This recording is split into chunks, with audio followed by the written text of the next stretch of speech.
If you want to do it consistently, you need to love that time. Yeah. Like, I love the time between 4 and 8 a.m. 4 to 8 a.m. to me is just like God's time. It's working on the temple, working on my body, my mind, my spirit. That's when I go in and invest time into myself. And then I just take that and then pour it into other areas, things that we're working on throughout the rest of the day. Oh, dude, I have chills when you're speaking right now. Brother. My man. Long time no see. Dude, it's almost like we see each other every day. And now we don't work together, live together, everything. I feel like people don't actually understand the dynamic that we have, but it's a special dynamic for sure. It's wild. I think that you turned 30 last September. I think you're turning 31 this upcoming September, right? I guess so, dude. And then me turning. Time flies. Yeah. What's your birthday again? 26. How do I not know that? Yeah, it's all good. It's not good. I don't know yours. No, but I think that there's been definitely this realization of like the special chapter of us being single in the early stages of these businesses, doing what we're doing. It's a really short, beautiful period. And I think that both of us the last couple months have really been in this mindset of just like juicing every drop out of the lemon. Totally. Yeah, I've seen us both change our relationship with time over the last few months. It seems like just valuing it in a way that I don't think either of us did like 2 years ago. There's just like that interesting shift. I feel like that happens as you kind of get deeper into the game where you're kind of like walking with more expectations, more hopefulness that like breakthroughs are going to happen. And I think that just makes you have to value your time more. You can't just kind of like be saying yes to everything. Absolutely. Yeah. It's been a lot of amazing shifts for a number of different reasons. And I'm really excited for this episode because we've said this before a few times, but we are going to be consistently getting to the rhythm of just you and me just chopping it up about topics that inspire us. We need to. And I think we're going through a period of transformation with the show, which I'm assuming you, the listener, could probably tell where, nutrition and health is going to be a massive cornerstone of what we do always. But I think we're also realizing that there's this really beautiful blend of topics that we're interested in. God, spirituality. You've been a big role model to me, seeing you go all in on your faith. Business, entrepreneurship, documenting some of the things that we're experiencing from a media perspective, a business perspective. We want to just kind of masculinity. We really just want to blend a lot of these pursuits together. Yeah. Right? Yeah, I think like with the election coming up too, all steps back to the election. Everything gets political. No, but like just seeing the different talking points that get brought up, it's like the stuff that we've been talking about on the show has kind of been like, it's like a lot of the issues that we see in the world. And I think like that's kind of where we're interested in pressing in more on, and maybe even being a bit more bold in how we set an example. Like I think we do a good job of it in Austin, but maybe just aren't as pointed on how we do it with the show. And just trying to like bring people together digitally. I feel like we kind of had that early on where there was like really more of an online focus to the things that we're doing. And I feel like now it's like a little bit more split between in person, which is awesome. But yeah, I'm excited to maybe set a little bit more of that tone with the podcast and with some of the content that we're going to be putting out there. Just, throwing ourselves out there a little bit more, being a little bit more bold. Yeah, I think us starting the brand was our act of going from spectator to creator. And I think what we're realizing now, because we started it primarily as an interview style show because we wanted to pull all this knowledge out of these amazing experts, but I think we're kind of going through this second wave of spectator to participant or spectator to creator, where it's like, yes, there's so much we have to figure out, but I think we're figuring out these pillars of living a great life or health, God, wealth, entrepreneurship. And I think we want to share a lot of our learnings with people and trials that we're experiencing and successes and just any perspective that we can kind of squeeze out that would be helpful for the audience. I think we really want to just document that and talk through that together as, co-founders, best friends. I think it'll be really cool. Yeah, 100%. I'm curious what realizations you've had over the last like 30, 60 days. Just seems like your level of focus has gotten to a new level. You've invested in some coaching. It's just cool seeing like one of your closest friends, I mean, literally my closest friend, business partner. It's like one of one. Like, dude, I mean, it's cool because I feel like we understand the nature of our relationship, but it's not necessarily publicized too much. Like we don't talk about it too much, but it's like, we're pretty good about kind of going about our own business on a day-to-day basis and like doing our stuff when we're collaborating on stuff, but then kind of like giving each other space. I think it's like naturally how we work. So there is actually, I feel like, a lot of time to kind of just like observe the other person, kind of just like going through a transformation. And, like we don't work out together. We don't necessarily do every little thing together when we're not working and living together. Which is important. Yeah. But all that to say, like, you've been going through a crazy transformation the past 60 days. So I'm curious, what sort of insights do you have? What's been the big takeaway? I really do feel like, and I don't mean this in an arrogant way, I kind of feel like I've almost compressed a year worth of perspective and experiences into 30 days. That's kind of like the general feeling that I have in my soul. And me turning 30 in June, I think, was a big wake-up call, because I had a lot of these maybe like arbitrary metrics for success that I had in my head of like, hey, I want to make this amount of money by the time I'm 30, or I want to be able to do this or do that. And it was a really interesting perspective on my birthday of feeling this blend of you've accomplished all these things that you never thought was going to happen, but you also feel so distant from certain goals too. And I think the overwhelming feeling was that when my head would hit the pillow, I just felt like there was so much more of me, of Brett, that was still locked up inside of me. And so, living together and working together, you learn so much about the other person. And something that I'm genuinely not saying this because we're recording, your discipline with your fitness or just anything you commit your mind to, it's so automatic and systematic. And so I saw you last summer when we had joined the collective, just this like unbelievable drive of just waking up at 4 a.m. every single day, running to the gym, crushing yourself with workouts, 1 a day, 2 a day, sauna sessions. And I just saw what that was doing to you as a man and the way that it was impacting you from a business perspective. And to be honest with you, last summer, I just felt really far away from that, where I felt like I was pushing myself from a business perspective, but my priorities felt like I was being pulled in 1,000 different directions. And I noticed that even though we have a brand that's centered around health and wellness, I didn't really feel like the healthiest and best version of myself, which is like really embarrassing to admit, to be honest with you. And fortunately, I turned 30. I was ruminating on those feelings for a month, not really making any changes. And then there were kind of two things that happened. One, our mutual friend Tripp, who runs the 80Y podcast, Ain't Dead Yet podcast, unbelievable dude, almost like the white version of David Goggins. He's white Goggins. We got to have him on the pod too, because he's going to blow people's minds. Dude, that's crazy. I literally didn't even realize that we haven't had him on the show yet. Ned, let's write that down. There you go, Ned. Thank you. So there was kind of two things that happened. So number one is he did this kind of this August challenge, which is almost like a 30-day version of 75 hard. And the rules are really simple, where it's like you wake up at 5 or before 5 a.m. every single day. You would do at least an hour of exercise. You stick to a diet and stay consistent the entire month. You journal in the morning. You journal before you go to bed. You get quiet time either in the scripture or praying to God every single day. You compliment a stranger. You call a family member, but you just thank them for being in your life. You don't drama dump on them. No fap. No porn. And I'm trying to think if I'm missing anything else. Hug a stranger? I thought it was compliment, because if it was hug, I've already failed.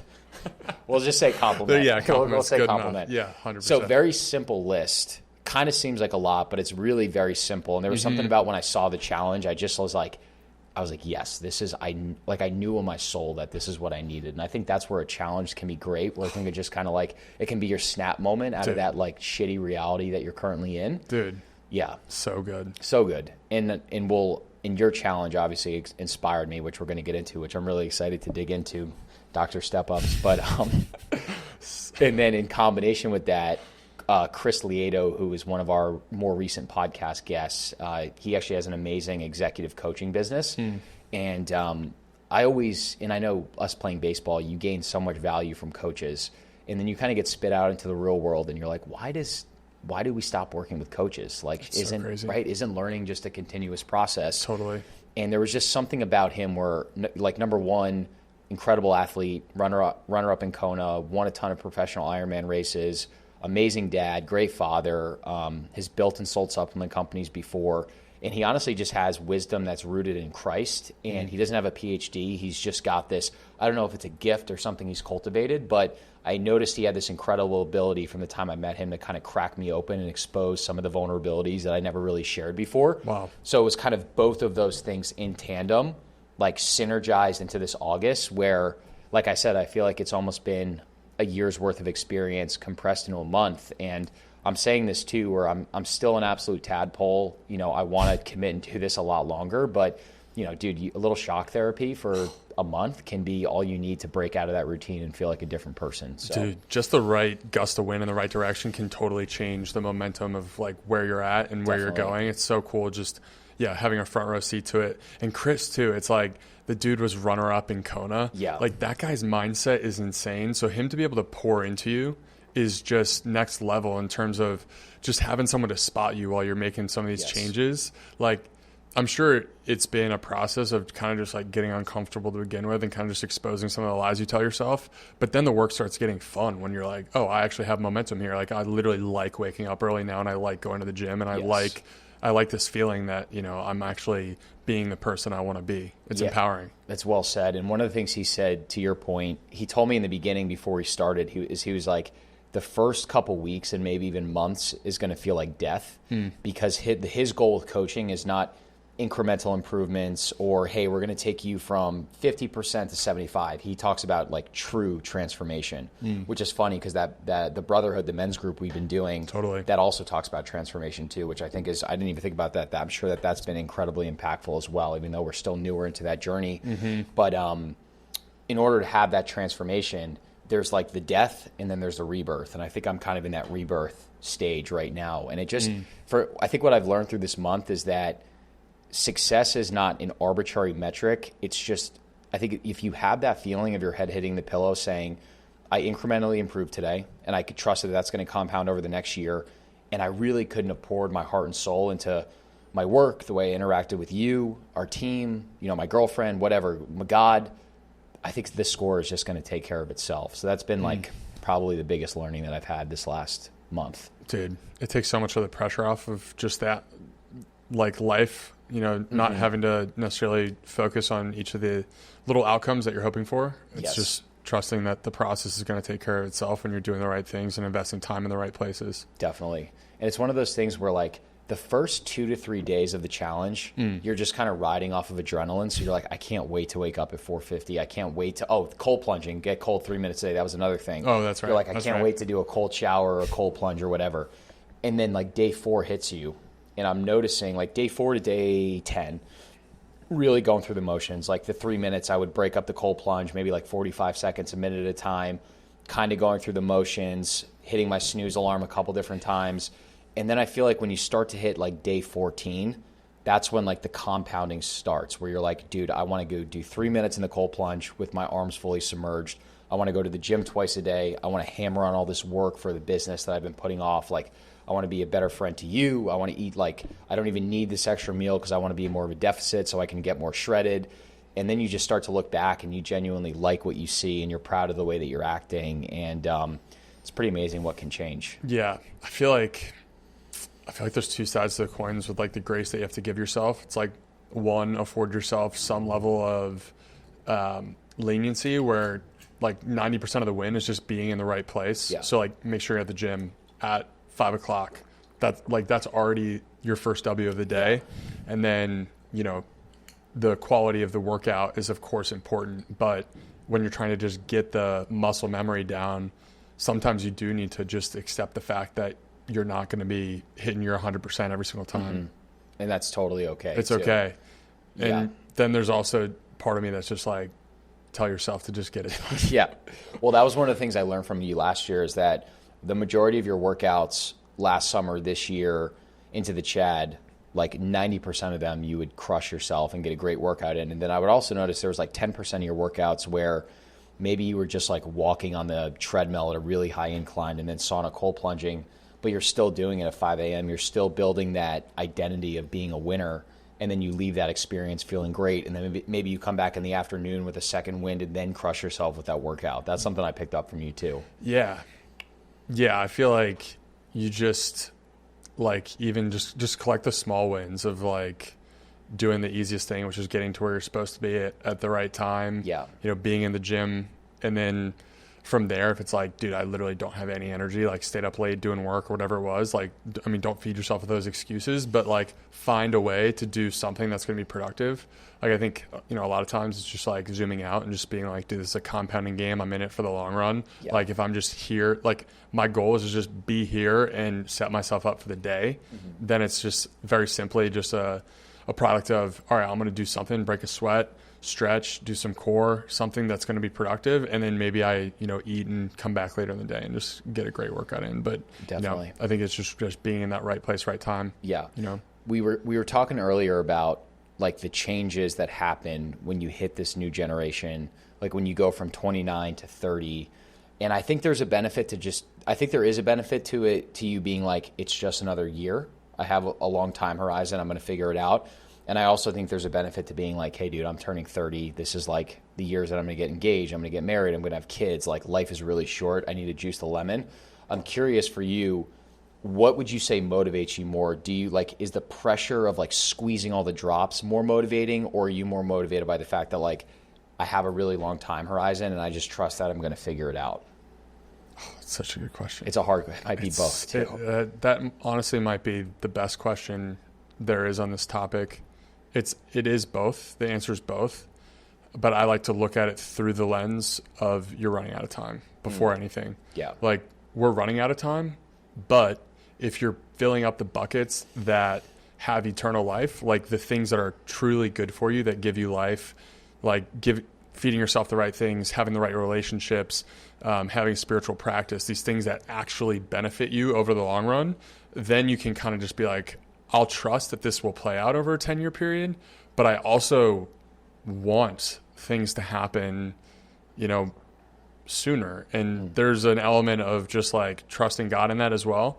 But you know, when you are feeling the pressure of like, I'm not where I want to be, and I want to be able to provide for a family in the future, and I want to be able to provide for my wife so she doesn't have to work, like, you know, you're 30, you don't have necessarily the financial resources that I want to have in order to be able to do that. That's just like the pressure that I want to feel. I want to feel like my back's up against the wall, and that things matter. And there's a verse in scripture, Romans 5, that I think has like hit me, smacked me in the face. It's one of the pieces of scripture that, like, dude, I don't remember scripture all that well when I read it, but when I read something that sticks out, it's like, it's powerful and stays with me. And it's really just about the concept of hope and perseverance, and how that hope and perseverance ultimately lead to better character. And you and I had a conversation a while back, just, you know, honestly being real with ourselves and being like, look, like, our bank accounts aren't where we want them to be. Like, you and I have poured a lot of energy into the stuff that we're doing, and like, those things take time. You're building equity in brands that are honestly like challenging industries, and you're not necessarily able to like pull stuff out. That's not like, it's just reality. And so, you know, I remember we were just talking, and it's like, there's also just this bank account, so to speak, that we should be looking at, which is just the character that we're building. Yes. And the lessons that we're going to be able to impart on other people, our friends, our families, our future kids. Like, what are we going to be able to teach them through the challenging hardships that we went through? Yeah. And I think about that more than anything, in terms of like not stressing about the future, but also like, dude, every second counts. Like that clip that you post, what is it? Every second counts. Every second counts. Every second counts. And it does. I think that we should really carry ourselves that way. Oh, dude, I have chills when you're speaking right now. In that clip that you referenced, that's from The Bear, which is, I don't know if you've ever seen The Bear before. It's such a good TV show. And it's based on this one of the main characters, Richie, who is like it's based on this younger brother whose older brother commits suicide, and he kind of has this like sloppy sandwich shop in Chicago. And the little brother's a Michelin-starred chef. And then after the brother kills himself, in his will, the will is for the younger brother to take the restaurant over. So the whole show is like the younger brother taking this like ragtag team of sandwich makers and ultimately trying to turn it into a Michelin-starred restaurant. And so one of the main characters, cousin, he's like classic old school Chicago, not really doing anything with his life. And then in the second season, Carmi realizes like, hey, in order for this restaurant to scale, we have to send cousin to a 3 Michelin starred restaurant to get some training for a week. And he's hoping that will polish him up and sharpen him up. And then there's a sign on the wall of the restaurant that just says every second counts. And through the 5 of the 7 days, he doesn't understand what the sign means. And then there's this really powerful moment where he looks at it and you can tell he gets it. And then he just like completely transforms from there. So it's a story, but at the same time, I think that stuff can be applied to your life. And that's something I think you and I have talked a lot about the last couple of weeks is like, dude, you can literally, like you said, that you can take that gust of wind in an instant and just decide to act like that person that you want to be. And is there a worse feeling than wasting time? It's it's probably the most depressive and embarrassed of myself I could feel is when I'm just sitting there and I know that I'm wasting what I should be doing. I feel like that's when we actually first connected, and I feel like we've probably talked about this on the show a little bit, but you and I both came together when we were walking around the Charles that one day, and we're like, our biggest fear is not living up to our potential. Yes. And I think that connection is like deeply spiritual. It's like we're put on this earth. We have a divine purpose. God made us certain ways, and we have certain gifts to give the world, and those gifts are ultimately just not even ours. Like those are supposed to be given out. And honestly, then the beautiful part is like, once those gifts are given out, then, you know, we receive from that as well. Yeah. And like, I know that feeling of being caged up and feeling like you're not living up to your potential, and you do too. Yeah. And it's just, it feels like you're just wasting time. That's, I think truthfully, like what motivates me the most is like knowing that I've wasted time. More than anything. So it's almost like you're a little bit more, it's interesting. I didn't expect you to say this. You're a little bit more stick than carrot, because the stick would be like, why are you wasting time versus, I think that's super powerful. It's like the dark horse versus the light horse almost. Yeah. I think just for myself, I'm hard on myself, but I feel like I can be a good coach to myself. Like I know when I need to be like, all right, dude, like you're actually just like kind of being neurotic, or like, no, like you actually really need to push yourself harder. Yeah.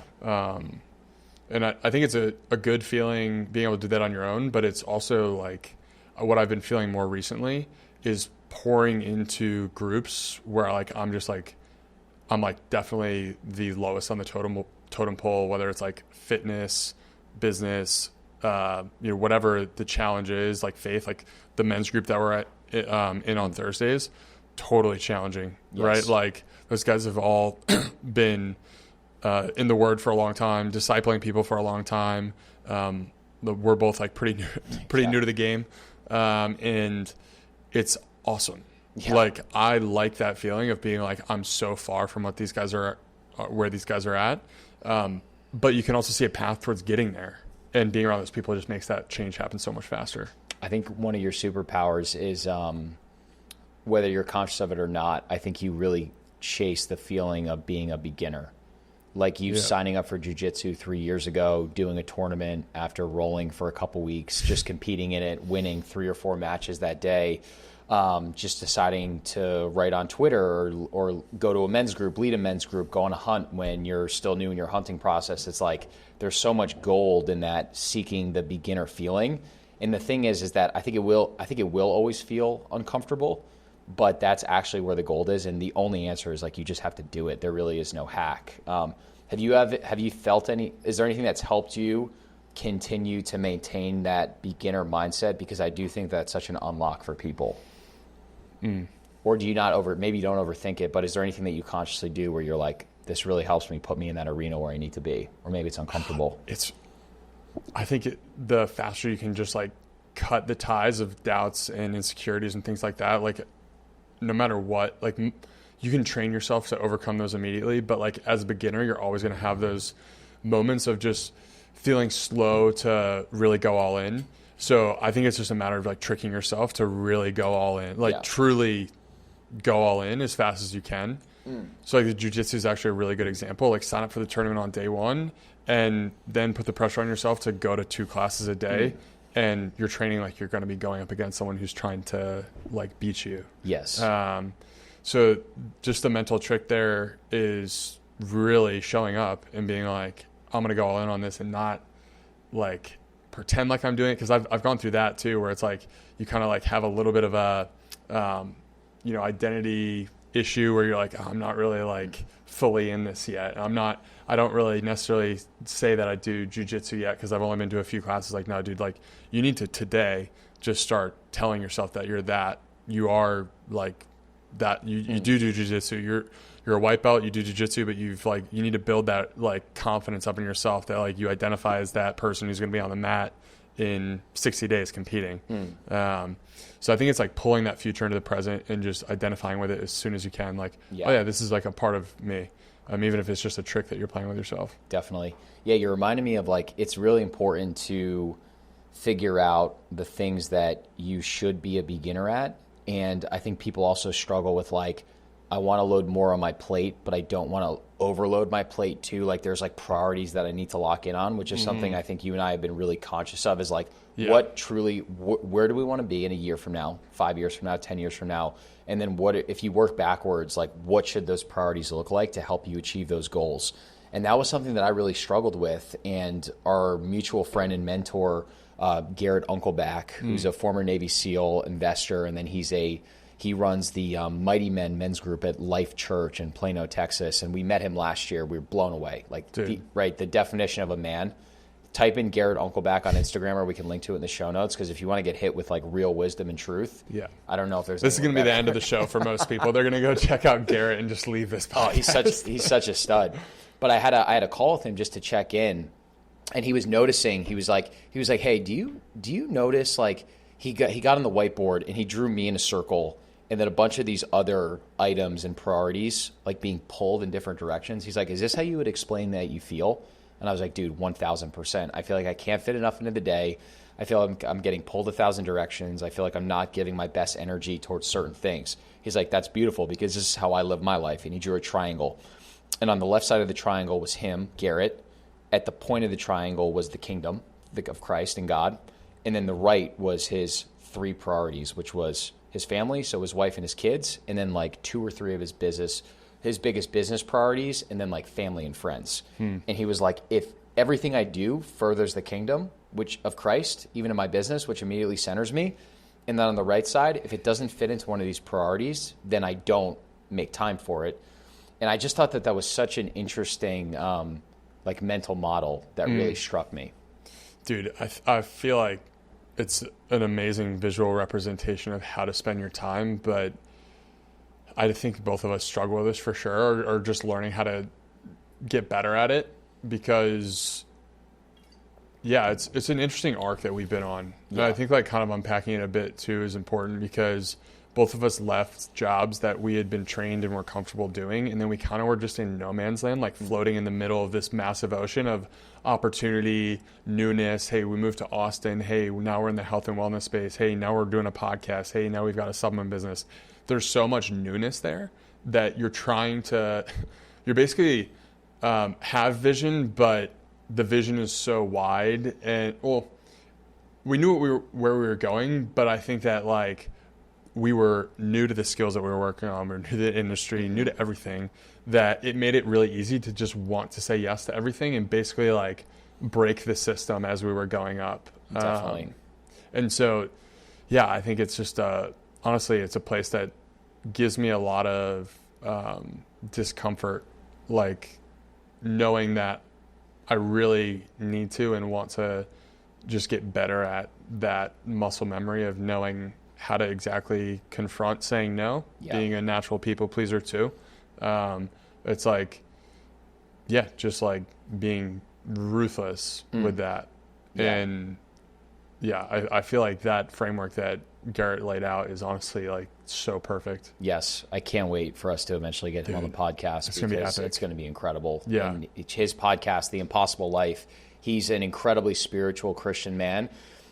Regardless of where you're on the spiritual spectrum, I would just highly recommend following him on Instagram and listen to the Impossible Life podcast, because it's not, his podcast isn't overtly faith focused. I would say his Instagram more so is. His Impossible Life podcast is more of just a life improvement podcast. So definitely check that out. But one of the things I wanted to ask you, because we have about 15, 20 minutes left, at the time of recording this, are you 74,000 steps deep? 76,000. 76,000 steps deep into the Chad Challenge.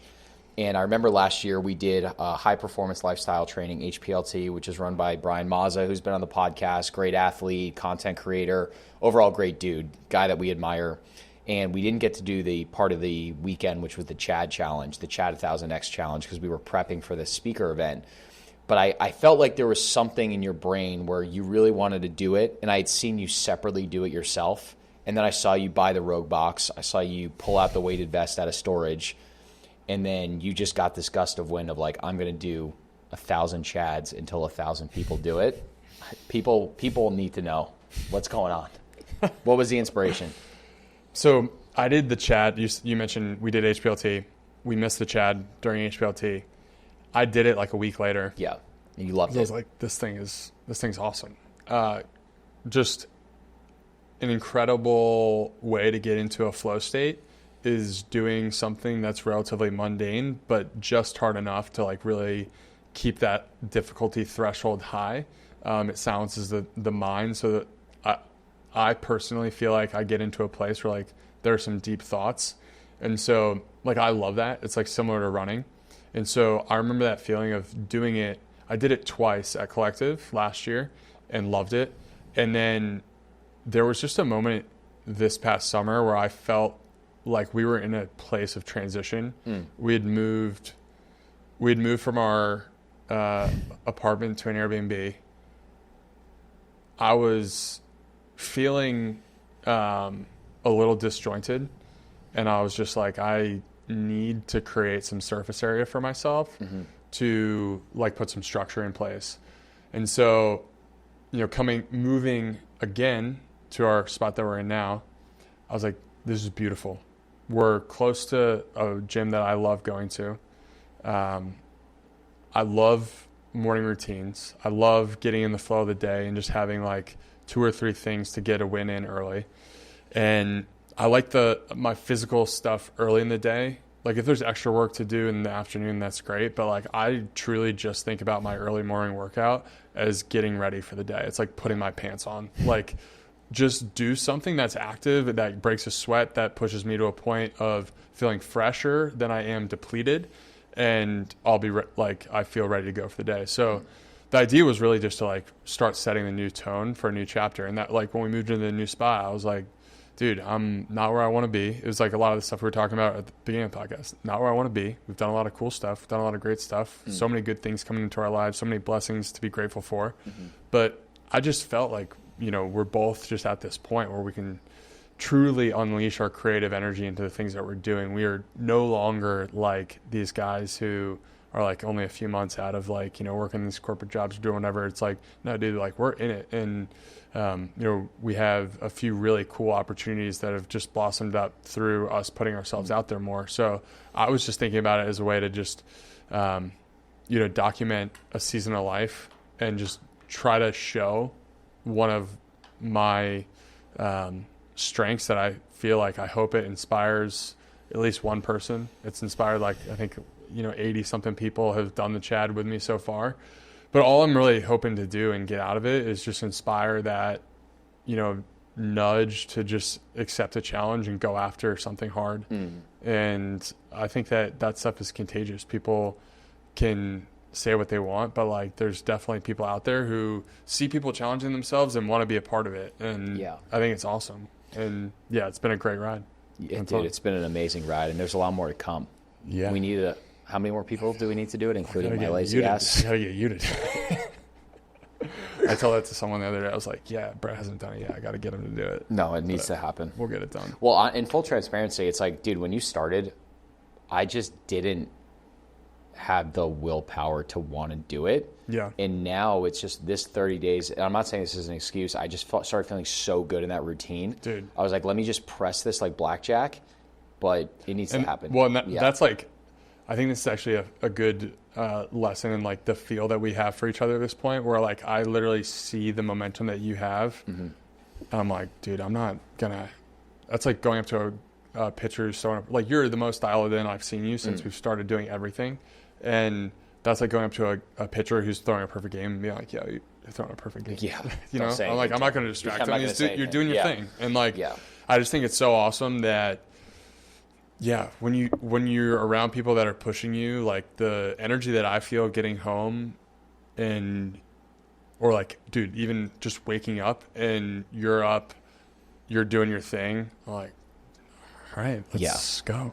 Let's get it done. Totally. I think the beauty of a partnership is there's so many benefits of it, but I think one of the real beauties is like if Harry's on his game and Brett's not on his game, it allows you to pick up the slack, right? Or vice versa. Totally. But the real beauty of a partnership is when you have this insane velocity in the same direction, which I think this is the first time probably since we started the show where I think we're tapping into that momentum. Yeah. And I do think an interesting thing with you, and I didn't think about this until we started the podcast, is like that morning routine for you. And it's a very simple routine, but when you were in Boston and you started going paleo and you lost all that weight, that was a morning routine. Like there's so many different arcs of your routine that it makes so much sense where in a period of maybe disconnect a little bit, you were like, I'm going to run back towards that friction and I know what's going to fit for me and I'm going to do it a slightly different way with the Chad.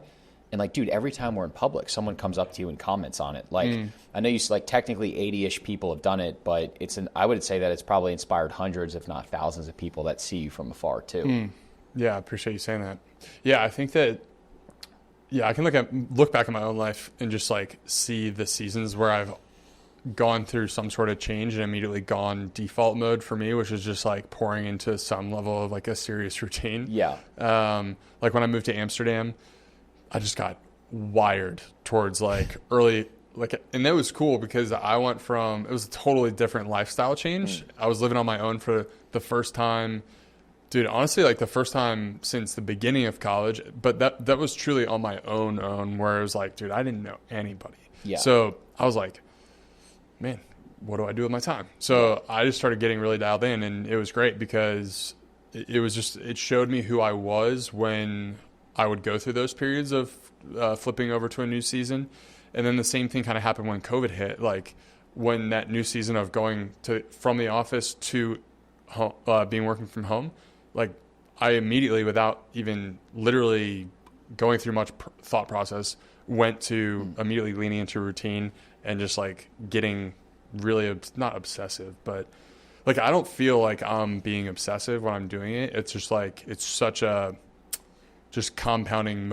I just feel like there's momentum and I feel like there's so much life in that routine that I almost need it like the same way like food, like I'm eating food. Yeah. You know, it's nourishing to me. That's really nourishing to you. It's almost like, I think obsessive is, hey, you're doing these things that are pulling away from these other buckets that maybe you should be doing, where I think the morning routine for you is additive.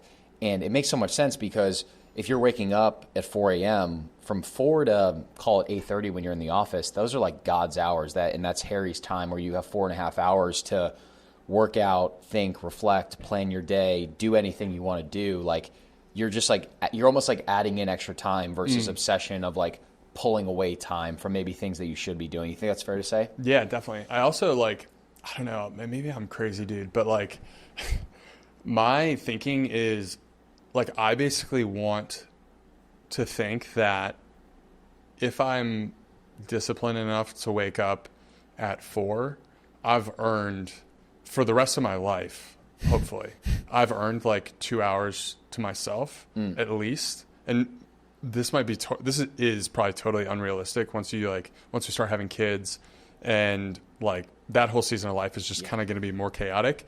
But I'm at least in the back of my mind thinking I'm training so that I wake up at 4 every day for the rest of my life. So I earn those 2 hours to just do the things that are most filling for me, which is pretty simple routine, fitness and faith components. And then, you know, everything else from there is just like attacking the day, starting off with a few wins. But I want to earn that and like feel like I'm training myself for that forever. You're buying time back. Yeah. Yeah. One of the things that I wanted to ask you in the time that we have is basically as long as you and I had been really close, we have 5 minutes, by the way, which is beautiful. 5-minute countdown. As long as I've known you, your ability to wake up at 4 a.m., 5 a.m., when that sacred hour, like it's pretty damn near automatic.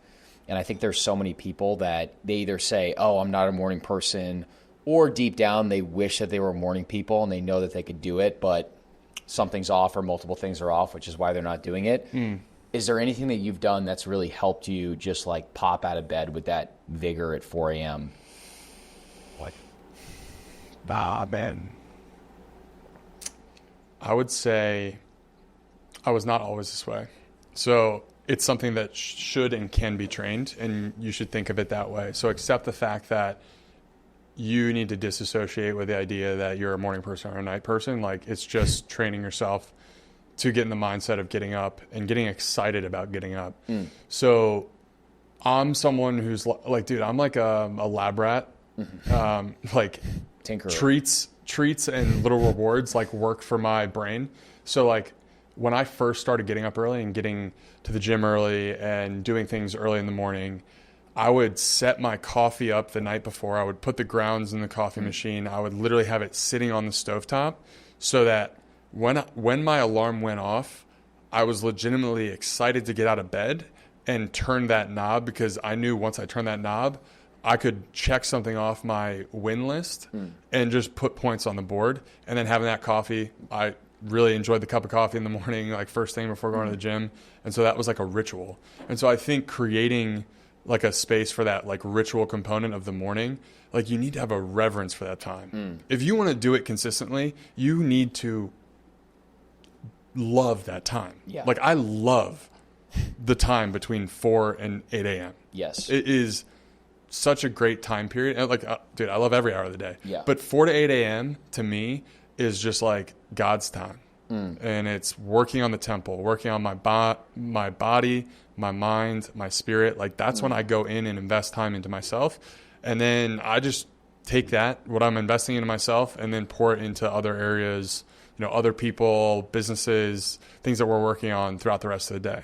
Working on the temple is a really good way to put it. I also noticed with you too that when you started sleeping with your phone outside the room, that's something another one. that's so simple. Mega hack. It's like Goggins talks about the 1 second decision, how there are these 1 second decisions throughout the course of your day and your life that ultimately determine your level of success. And the snooze button is such a dream killer.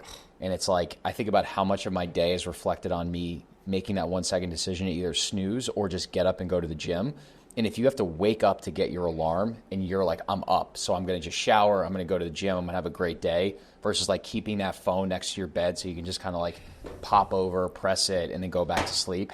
It's so simple, dude, but it's so impactful. Yeah. And it's also, I think the framework there is incredibly important to realize when you're actually putting the points on the board with that process. So at night, you're choosing to have your phone next to you in bed. You actually put an L on the board for you the night before for the next day.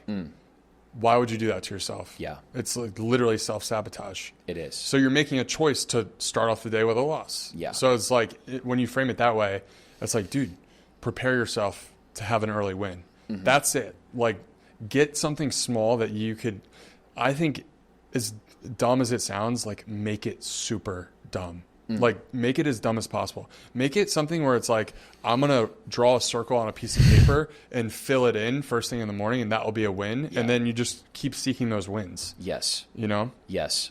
My last thing to you is, so we're entering the back half of 2024, which is really exciting, and years absolutely flying by.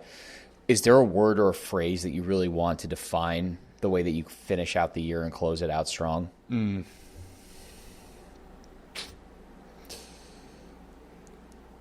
I think controlled. Controlled. Yeah. Like, controlled in the way that we spend our time. So we're forcing ourselves to work as hard and smart as we can at the same time. Yes. Or maybe not even controlled, measured. Measured. I think controlled is not the right word. Measured. And just being measured in the way that we approach every single relationship, situation, business opportunity. It's really easy to get ahead of yourself and say yes to things that you don't want to be necessarily doing. And I think just having a measured, prudent approach to the rest of the year is going to be the most beneficial and fruitful thing that we can do. And, you know, I've just been trying to challenge myself more with just being like a true operator, like SEAL-like operator. You know, it's really easy like I've listened to the opinions of a lot of people, even people who are super close to me, family, like things that they've observed in me. And it's really easy to kind of just like let that become like a bit of a tattoo on you, a little bit of like a brand on who you are. And I just like, I believe that those types of things are worth like completely dismissing and just like accepting them, and then also being like, I am going to change this. Like I have this part of me that isn't good at X, Y, and Z. For me, I think a big part of it is like organization. And with that, it's like, how can I become an organized person? We actually talked about this the other day. It's like, you just like ruthlessly decide to be that person. Yes. It's like being a fit person. Yeah. Like taking the feedback, like really take it in. Be like, okay, is there truth to this? Yes or no? And if there is truth to it, now how do we just put the right pieces in place on the chessboard to make sure that that turns from a weakness to a strength? Totally. Which is possible for everyone. Totally. Yeah. I love it, dude. Dude, I'm pumped to do more of these one-on-ones. I know. It's going to be really good, man. Yeah. I appreciate you, brother. Well, we're going to dive in deep next time on you. So yeah, let's rip. Cool. Love you, brother. Love you too.